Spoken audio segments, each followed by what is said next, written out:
Welcome to the Tunepact Podcast. I'm your host, the punk rock pop, Lee Pierce. And today we're talking about booking your own tour and what to expect. And we're lucky enough to have as a guest, we've got Danny Attack. Danny, thanks for coming. And can you do us a favor and tell everybody a bit about yourself? Yeah, shit. Well, I'm Danny Tech. I'm based out on the East Coast right now. I'm originally from Los Angeles, California, and yeah, I do a couple things musically. I have my own solo project called just myself as Danny Attack.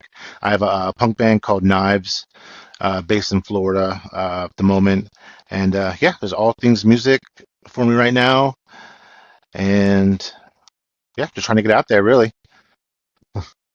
And so today's topic is booking your own tours because I know you do that. That's actually the time we got to meet. You were up here and doing your Midwest tour. And you were at the Evansville Underground music venue, and I always wondered myself. And I know there's a lot of bands out there that don't tour much, and they want to, but they don't even know where to start. So that's what I got you here for today, especially because I know you book tours for your solo stuff and you book for a full band too. So with stuff like that, you've always got to look at the type of venue and everything like that. So when you first go in to start to book your tour, like what's the first thing you're thinking of when you decide to start booking? The dates really first. You have to really the time frame you're trying to do it, just depending on what you're trying to book, how long you're trying to book, actually plays a factor on when you're trying to do it. So if you're doing it too far in advance or not in advance enough, certain dates or venues might not even be able to book. So it's really a timing thing on when you really want to do stuff. So when it comes to booking, I know because like here in the Midwest, like Wisconsin, if you want to book your band, you got to do it in January. I mean, nobody's even having live music till March or April when like Yeah. the outside beer garden type stuff.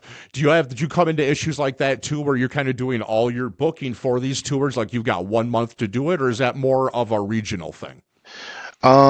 It depends. If you're booking a longer tour, I guess you may want to book further in advance because more time, because let's say the more time that you need to book or more dates you need to book, it's just more of I guess more emails, more phone calls you have to make. Definitely don't ever try to book a tour a month in advance. You're looking at probably like geez, for anything successful, 4 months to 6 months out.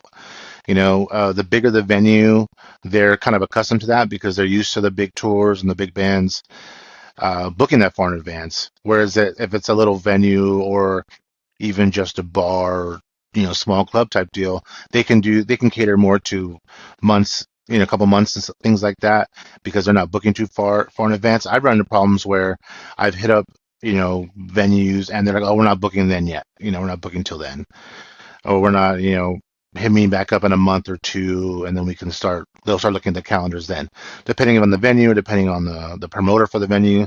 Some venues have specific promoters they deal with or just in-house bookings they deal with. So it's really kind of a crapshoot on how many emails to send out and when.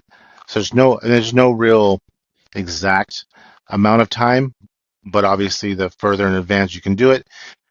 If you're booking a tour that has multiple acts on it, it's always better to do that more in advance. That way there's more time for support acts to jump on that are really, based in that area that can help out with the, numbers and pull things like that.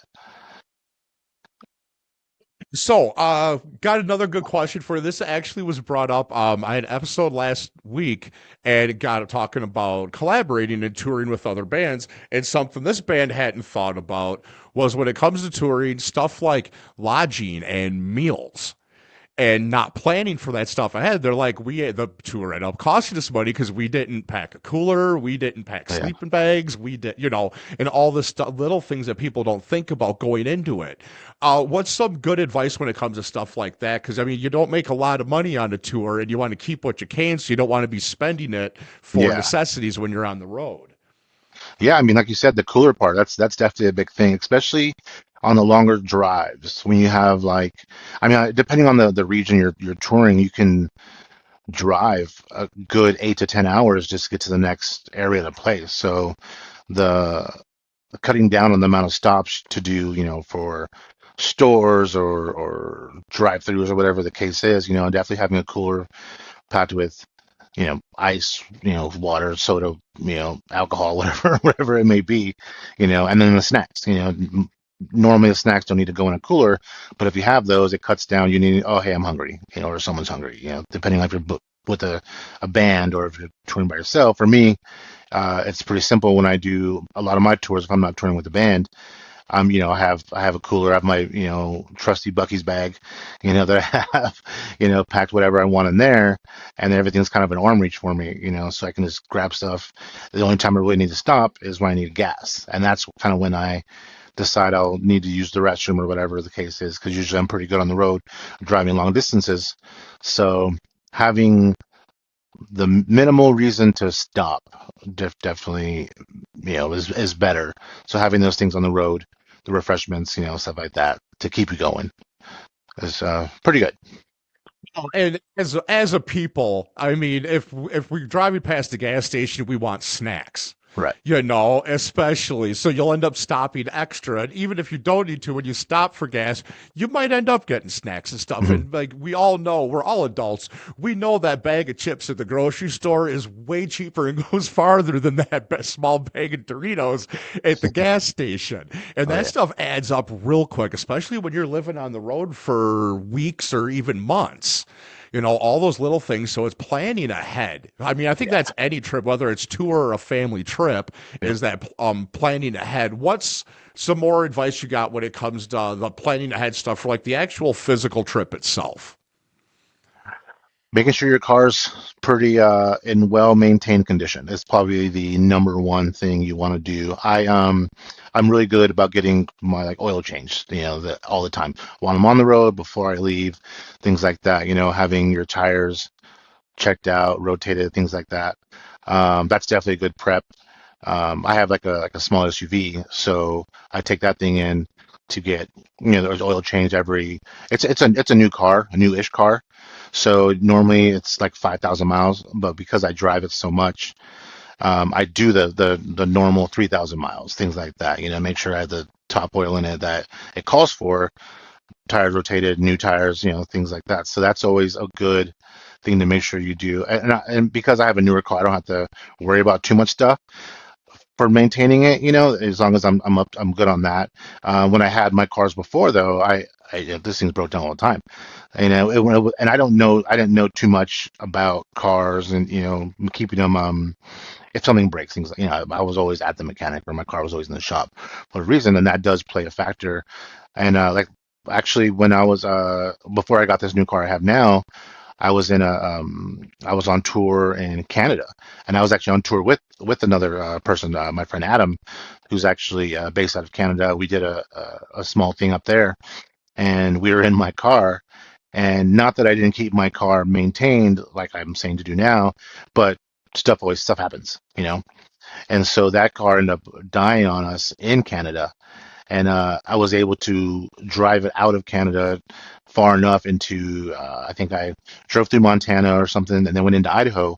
And as soon as I was able to get into Idaho, I just bought a new car because it's been so many things going on different tours, and you're just like, I'm afraid to go maybe farther. Maybe I don't want to go to the West Coast because I have to drive my car out there. And if I get stuck out there, I'm out, it's in the shop while I'm on tour, and then I have to cancel shows, things like that. So it's always best on my end for me to have something reliable, or anybody really needs to have something reliable. So make sure your stuff is well taken care of. And that's for that part of it. Other prep might be, for me, I try and book everything in advance for like my hotels. So I'm in hotels all the time. So that's all. I make sure that's prepped and done. So I'm not on the road trying to find a place to stay or sleep or whatnot. So I always do it a week or two in advance. Just have everything booked because I know where I'm going. Obviously, I have my tour routing, so I'll do that. Um, yeah, and besides the actual shows themselves and making sure those are going good with promotion and booked. Of course, obviously it should be booked well before then. That's the main thing I would do is the transportation part and lodging. Because you don't actually want to be caught out not having somewhere to stay. Yeah, and to talk about what you mentioned with keeping your vehicle, that goes for your trailers too. My Facebook all summer will be full, at least on a weekly basis, of somebody I know, some band I know, on the side of the road because they got a flat on their trailer and they don't have a Yeah, spare. yeah, Yeah, no, yeah, your trailer is just as important as your vehicle. Like, so if you're out there, frickin' getting spare for your trailer, but every for week, sure. all summer long, man, you know it. You see it all the time. It's Yeah. something you don't think about because it's the trailer. It doesn't get as many miles on it as your vehicle does, but it doesn't matter. You got to take care of that too. Yeah, and those tires are small on those trailers. They're not normal tires rated for the weight of a car. It's for the tire, it's for the trailer, and yeah, they're supposed to have miles on them, but if we can get a flat in our car, there's going to be a flat in that trailer. So you And, definitely oh, need those things. and we all overload a trailer, and Yeah, that trailer's not rated to the weight it's supposed to be when we pack one of those full, yeah, and anyways. you got to make sure you pack them right because Oh yeah. when you have the weight, it all has to be distributed to the front, so it's not wobbling, things like that. And obviously a skilled driver with the trailer, because if you get that flat, if you lose control, a lot of people flip those things, you know. So it's scary. It's a scary thing. I'm glad I don't have to deal with the trailer with my stuff is the amount of time much as I tour, but like definitely when it comes into band situations, I don't normally drive the car when we're doing because I don't drive trailers, so Oh, so it's going to be someone else. It's not going to be me. same. I won't. You will never see me pulling a trailer of any sort. Not even with a four wheeler. I don't like it. I can't do it. I'll admit it, and I don't care. It's Yeah, not fun. All right. So when it comes to booking the tour, then you're all set. You're doing it. But when it comes to actually booking, obviously you're going to pick areas either that you've been wanted to check out or a favorite area that you go to, or yeah, maybe there's bands that you want to hook up with and you know they'll be a good support act and be able to help with promotion and stuff like that. yeah. So once you get that stuff figured out, what is it in a venue that you look for? Because like we talked about, like I met you when you were doing your solo stuff, and like that venue, there's no way you're going to book Knives for that Right. place, you know. So Yeah. obviously it's depending upon if you're doing your solo or a full Right. band. But in general, what is there stuff that you're looking for? Is it, like, obviously a venue, you want them to have a good social media presence because they're going to be promoting your show as well. But like Yeah. stuff like that, what is it that you're looking for when you're going to, when you find your area that you want to tour in, Yeah. and then you're looking for the venues? It's going to be a lot of time location. You know, if it's going to be in the middle of nowhere, that's probably not. And depending on the music and genre, I guess. You always want it in a high populated place where people are going to be, even if it's not people aren't like necessarily going to that venue. If the people are around the venue, kind of just out and about, sometimes they'll just go into a club, because it's open and something wants them to do, and there's alcohol in there or something, things like that. But the venue itself, do they regularly have bands there? Is it a place that musicians know or people know, hey, there's always music here. There's always live music. So that's a very big draw for me when I'm looking for a place. Obviously, PA type of things, the audio part of it. If it's usually places that have lots of bands will have their own sound. So that's always a good thing because they're used to it. They're used to having bands. There's maybe someone that's doing production there for the sound part of the audio. I couldn't tell you how many times where I've gone to a venue and there's like maybe there's sound gear there, but there's no one there to run it. And so the bands end up doing it themselves. Usually bands know what they're doing audio wise, at least have some idea so we can kind of get through it and set it up. But yeah, there was actually my last tour when I was in Canada, we ran our first venue of the night. We were in I think it was in London, Ontario. And the venue was there. They had all the sound was there, but there was nothing. There was no one to run it. The people at the bar had no idea. I guess they don't usually have a sound person. I don't think it was relayed to the person that booked the show that there wasn't a sound person, that we needed to ourselves, which is fine. on that tour specifically, we had someone who ran audio and had his own audio gear. Unfortunately, that was the only day he didn't bring his setup, because there was supposed to be sound there, but he knew how to run it anyways. So we had to like look for cables. There was like some people's gear sometimes is finicky, and so if we don't know exactly that gear, maybe you need to do this and do this for this to work. It just sucks. And so it kind of puts a damper on it initially, but that's one of the things you got to roll with the punches. You got to be ready. I normally have all my not audio gear like PA wise, but I have my own mic, my own stand, my own cables, things like that. So if that's basically just all you need, it's easy to just set that up. And for like that tour specifically was fine because we were all doing solo stuff. We didn't have to deal with miking drums and multiple mics and things like that. So we may do, but like that's just another thing. That's one of the things you kind of want. It's not the all be all end all of things, but having sound there, or a venue that's used to having bands already. Because if it's just somewhere no one knows to go, you hope people stop by. People don't know what it is or where it is. So yeah, in that case, maybe the venue doesn't know how to promote for a show, or even might not put anything up because maybe it's a place that's not used to having music, but they cater to a lot of alcohol or food. That's what they're promoting. They're not promoting the sound part of it. You know, Yeah, and when like you said though too is the sound thing is make sure you all it doesn't matter if you're booking local or you're booking a tour is always find out if there's a sound guy, is there a sound equipment, are you providing yeah, your own sound because you should have different fees based on that because if you're hiring that sound guy then you need to figure that in too.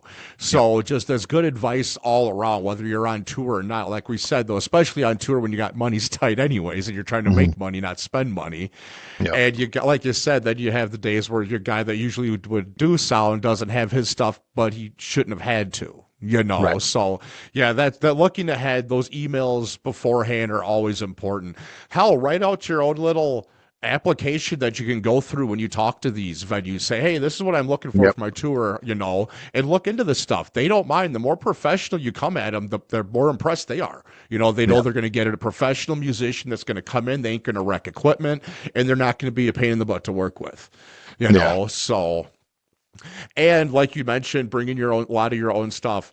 Always bring your own mic. Never, ever use a house mic, especially if you are in the punk scene in any way, shape, or form. oh yeah, I'm not even gonna get into stories why, but always bring your own mic and never use a house mic. If all that is you have, just yell. Don't use the house mic. yeah. Those mics take a licking, and you don't know whose mouth's on it, and No. it's pretty gross. It's pretty gross to not use your own mic, I think. So Yeah. Well, and same as drum stool too. For the drummers out there, always bring your own stool. I've seen too many drummers that drum in their underwear to ever want to share a house stool, let alone a house mic. So, yeah, let's get ringworm that way. all right. So, when it comes to the side looking for, obviously, when you're booking for whether it's your solo stuff or the live band, obviously the live band you're going to be looking for the full band. Sorry, it's the punk. It's going to be faster. You're looking for more room. Obviously, Yeah, and with your solo stuff, you're looking at more smaller venues where it's going to be a little more intimate type stuff. Obviously, the bigger ones are still fun too. yeah. But do you ever you're reaching out to someone, and the more you realize, you're like, oh, this might be better for the band than it would be for me. So you push that off to another time, or you just kind of roll with it and see what happens. Um, yeah, I'll always keep like notes and things loud where this venue might be good for the band, and oh, so when I'm booking for the band, call this place up. Um, but yeah, so it most of the venues when I'm booking solo, if it feels like it's not going to work, or you know, for any number of reasons, maybe the size or whatever the case is, even the type of shows they normally have there, then a lot of times the booker or the promoter, whoever it is, can hand me off to a different promoter that might be booking some might oh this might be better for you, suited for you. So I can always go that route as well. Um, but you always look, when a lot of the venues are you know by your other friends or other bands telling you, oh hey, you guys would do well here, or you guys would do good here, you guys should book here. Or if we're at if I'm playing a show, someone might show up that be, oh, this is a cool show, but have you heard of this place? Have you ever booked here? This place might be even better, or you would kill it here, things like that. So you always have to take those notes. Always want to keep those contacts and try those places out for next time. 100%. And that's what I always ask my guests. I always say, or once in a while, I always ask is, when does marketing end? And for me, it never did. Is Right. my favorite marketing and networking was when I got off stage, going out there and talking to the people that came to see you. I would Yep. book more shows for me or for my friends' bands afterwards, talking to the people, like you Yeah. said, like, hey, this was a good show, but you should go check out wherever, or Right. hey, go check out so and so. They're looking for someone to book some gigs with. That's when you can book so many gigs. Get down there Right. after you've shown what you can do. Don't pack up and head out. That's the best networking that you can do. It's so easy. Like you said, they just saw what you did, and now they're like, hey, I got another place that you should go Right. check out. Yeah. Exactly. Yeah. It's definitely the way it should be, and the networking part of it. That doesn't stop. Doesn't ever stop, no matter what you're doing. I'm out doing solo tours, networking for Knives, and vice versa. It's going, but they're both my babies, so it makes sense. But it doesn't stop. You never know who you're gonna run into, and who knows who plays where, things like that. And so even before any of my shows, whether it's Knives or Danny Attack, you'll see me and most of the band at our merch, before and after, no matter what. You'll always see us around. I'm never worried about, oh, is there a green room, things like that. I don't care. I'm not. You'll never see me back there, you know. I'm always at the table, so that's always going to be something. When you saw me at the show in Wisconsin, I was at merch the whole time, just. And when promoters or bookers or venue owners, whatever, they're like, oh, did you bring a merch person? I was like, I don't ever do that because it's me. I'm the one there. I'm the one that needs to talk to the people who came to see me. That they don't want to.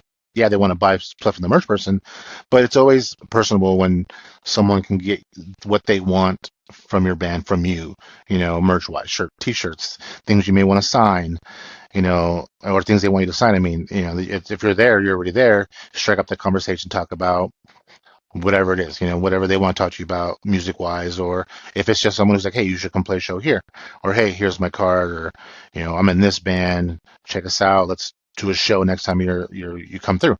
So that's always, you miss those if you're not there, so that's Exactly. always The networking part of right. it is great. And that's also the interaction fans want. They Yeah. want that personal side of it. And I talk about it literally every single episode I've done. I talk with all the bands on the label about it too. So I did the Punkerton Minute stuff for the label Right. is fans want to feel like they're behind the scenes. They want to know more about the artist that creates the art, not just the art itself. And when Yeah. you get to walk up to the merch table and you get to tell them about your favorite song on the album they're about to buy, or hey, I designed that T-shirt, or hey, Hmm. I my buddy's the one that did that, or there's a connection there that you can't get that anywhere else, Right. and doing that and being your own merch person, making those connections like that, because that fan, of course, that's the ones. Well, it's the same fan that you interacted with on Facebook. That's why they came to your show. Right. And now they're coming up to the merch table and you're interacting with them once again. They are now going to come to every single gig you play within 2 hours of their house Yeah. because they made that connection. And Yeah. you never know who they might know, or they might not even know yet. They could bump into somebody and be like, hey, I just saw this guy, Danny Attack. You should check him out. And it's Yeah. another connection. It's just it all goes round in circles, and it's just taking that time to interact and put a little of yourself out there for them. Yeah. Yeah. Definitely. I mean, I like to push the notion that once I meet my quote unquote fans, that after that we're just friends, because that's never like a real short thing. Always we always talk. There's always, oh, they found me online, or before or after I've played, depending on how they found out about the show. And it's like, oh yeah, they want to bring their friends to the show, they can say, oh, my friend Danny's Tax playing, want to come out, as opposed to Danny Tax playing. And I can always be like, oh, these are my friends, not my fans. I don't like fans is such a weird word to use, but I like to talk to people enough to where everyone's a friend, and I seeing my friends again every time I come out to play these shows, no matter where I'm touring, whether it be in the States, overseas, up north, any of it, so now I get to like see my friends again, so that's a cool part of it. It's awesome. Oh, excuse me, sorry. That's a great way of looking at it. A few of my friends that are touring musicians that tour like half the year and stuff, it's the same thing, like they'll come through and they'll play this exact same bars and venues almost to the date every year. They make that same Yeah, swipe through, like, hey, so and so's going to be here in September again, and yeah. it's like a family reunion. And it's so fun to see that as just a fan, I'm just a fan of everything, and any type of art, and being able to like see that instant community when an artist comes to town, and it's like be someone I've never heard of, someone that lives across the damn country or from another country, but they Mhm. come and they make that connection, they play, they come back and they repeat those same venues because they did form those connections, they had fun, or it was just a fun place to play. I've played some places that where I had a blast playing, nobody showed up, but you know what? Booked it again because it was a fun place to play. Yeah. Sometimes you got to do those just for you too. Yeah, or even the venue. Oh, this venue treats me well. Yeah, maybe a lot of people didn't show up, but they know how to treat the acts. You keep going enough, you built it up, and people will show up. You know, but it's a big thing when you find a venue that knows what they're doing, treats their acts professionally, how they're supposed to be treated, does everything they say they're going to do. All that. So that's a big thing. Not just can I pack this. I mean, obviously you want to pack the place out no matter what, but sometimes you play those shows so you can build a rapport at the venue that's gonna be something eventually. Because sometimes you end up getting more out of playing to a room full of 10 people that are listening Mhm. Yeah. intently than 50 Oh yeah. that are talking amongst themselves. So Yeah. packs of capacity don't mean shit. It Right. really doesn't. It's the Yeah. connection you're forming with your audience. And you're a great artist for that. You've got like just the right amount of banter. You've got great charisma on stage. And it's fun coming and seeing you play. You've got that everybody Thank you. stops, and it's really cool. I was really glad I got to see you play a couple months ago and got to meet you. Yeah. Yeah. That was a super fun show. It was a long show too. I think even at the time I was like saying how it was one of my longer sets I've had to play, to the day, or to that at that moment. And actually, fast forward to I went on the East Coast. I had to play 2 hour set, Ooh. or to the West Coast. Sorry, on the West Coast, over in Arizona. I played a 2 hour set, so that was actually won by being the longest set. I had to play 22 songs, but Damn. they're fun. It's fun doing it, and yeah, wouldn't rather do anything else. So. Exactly. So, what's the biggest upside to booking your own tours, especially like when you're doing the solo thing and it's just on you? What's the best part about that? I don't know if I can say there's the best part to it, because I probably tell you in a second if I can get someone to book the tours for me, I would, you know. But I guess the fact of knowing you have all the information, like there, because I do book all my tours to an extent, but at some point there's a contact at the venue, that's doing the information, stuff like that, or there's a promoter, like, hey, I know, or maybe there's a band that like while I was on tour before, they're like, hey, hit me up next time you come through. We'll book the date, we'll book the venue, we'll book the bands. Just come out and play the show. So things like that I do a lot of as well. I reach out to these contacts and they book the show. But a lot of the times, a lot of the upside is I know, like if I'm talking to the venue, I know what time I'm supposed to be there. I know my load in. I know who my direct contact is. I know, if I'm showing up early, I know who to talk to. I know exactly what the venue has, as opposed to, let's say I'm booking with a band or someone else, that may just have a contact or something. They're the ones that have that information. And sometimes getting that information is like pulling teeth, where I'm making my itinerary way in advance, I need to know where I'm supposed to be. I have a lot of things that go into like how long I need to drive that day, how when do I need to leave the hotel that morning to get to these places, because a lot of times load-ins are 3, 4 o'clock in the afternoon, or whatever the case is, for bigger shows. The bigger the show, the earlier the load-in usually is, because there's multiple bands on it, multiple things that need to happen before the doors even open. So if, I don't have that information, what time I'm supposed to be at a certain place, it's irritating and kind of stressful to not know how much sleep I'm gonna have or something, or how many times I can stop to get to a certain place, so that all takes an effect. So that's having that information at my fingertips is definitely a plus side of booking my own things. Well, and that reminded me too, like you said, always make sure you've got the contact information for whoever is supposed to have the door unlocked Yeah, for the venue.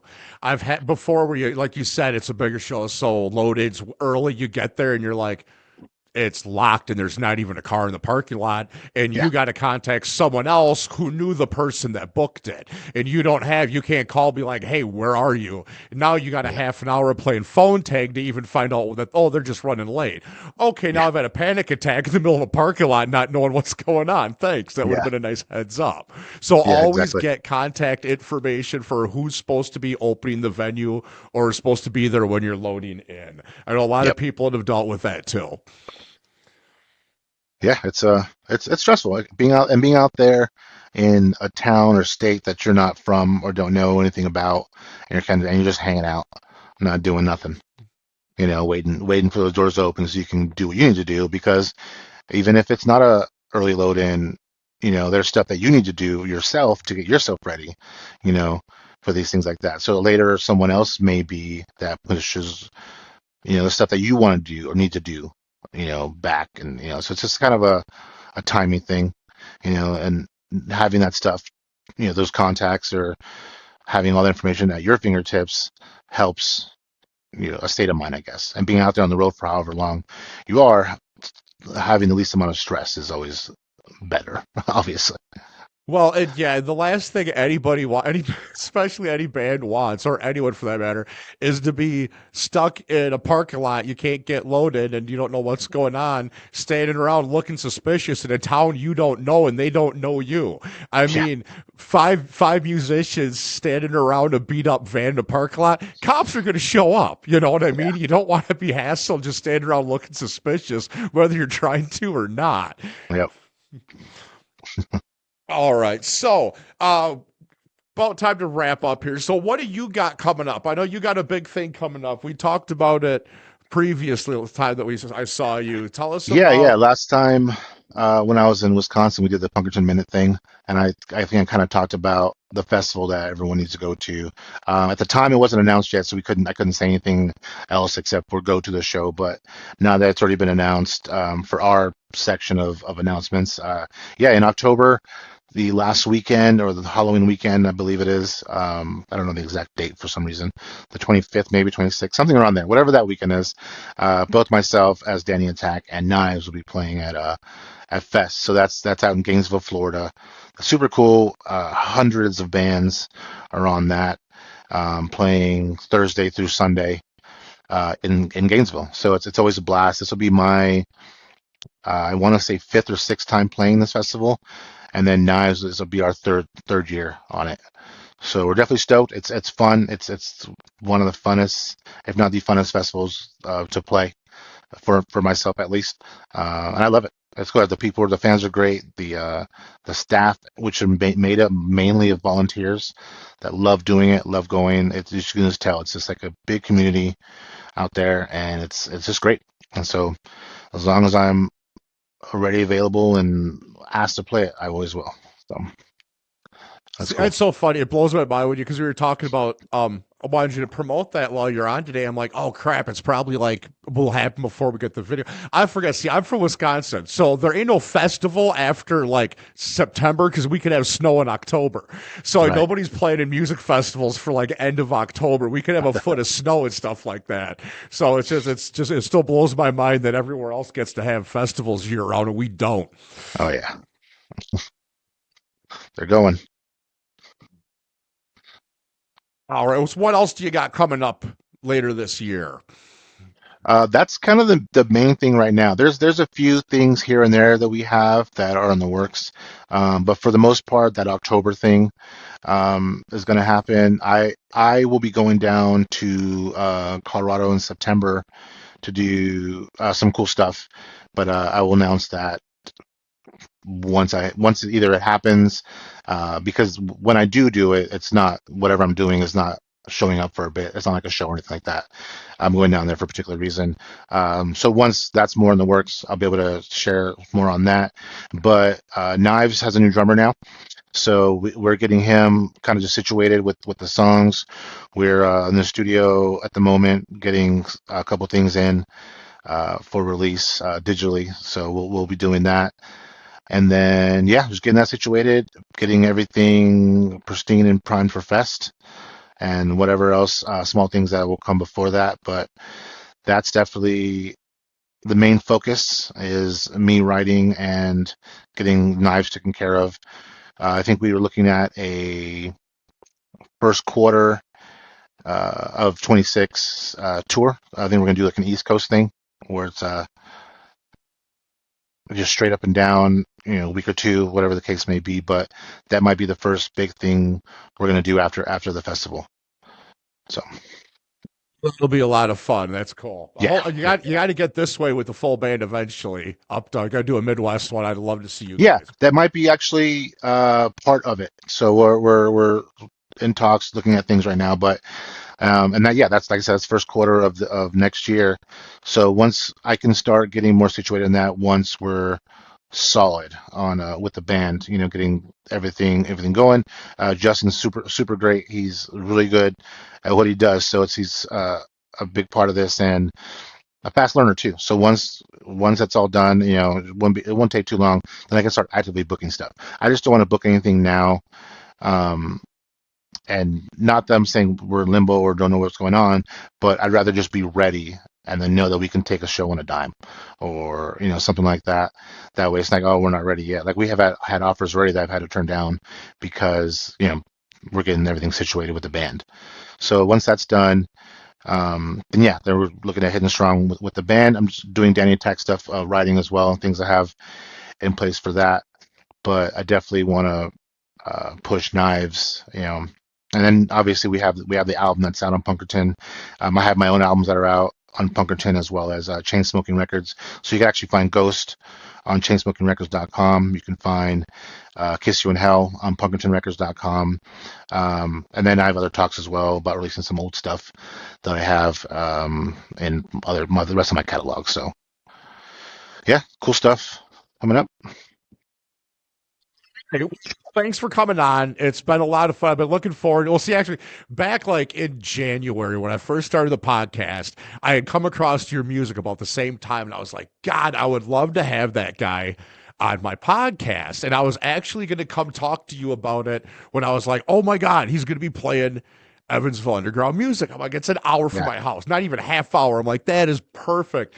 Well, then, like about 3 weeks after that, I end up getting the job with Punkerton Records. So I right. got to go and meet you. You're on the label, so I got to go see you. Got to shoot some promos for that. We got to shoot promos for this, which is the first time I got to shoot a promo like that. So that was pretty Yeah, fun getting to do that in person and stuff. I forgot So about that promo.